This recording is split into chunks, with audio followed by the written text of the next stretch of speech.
Di musim penghujan saat ini, banjir masih menjadi ancaman yang terjadi di Kota Palembang yang disebabkan karena berbagai hal, salah satunya menurut Ketua DPRD Palembang, karena pembangunan ruko sehingga menutupi drainase dan kurangnya pengawasan pemerintah kota.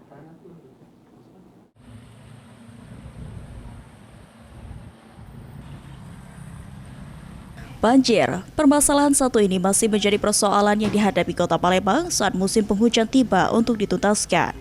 Setidaknya ada beberapa kawasan di Kota Palembang sering tergenang banjir seperti di Sukabangun, Dempo, dan beberapa kawasan lainnya.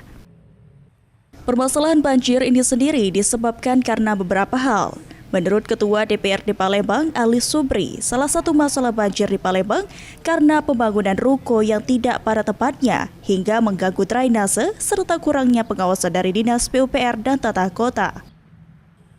Oleh karenanya, Ali Subri mengharapkan untuk menyelesaikan masalah banjir di Palembang bukan hanya pemerintah yang mengatasinya, namun juga harus ada kepedulian masyarakat dengan lingkungan sekitar khususnya dalam menjaga lingkungan.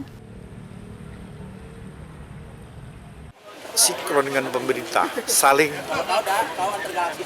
ada kegiatan harus ikut, ataupun ketua RT-nya, lurah harus setiap ada banjir turun. Tapi masyarakatnya nggak pernah ingin tahu, depan rumah dia aja nggak mau dibersihin. Itulah terjadi banjir.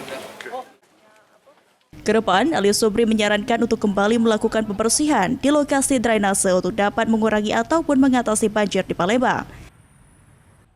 Tim Liputan, PAL TV.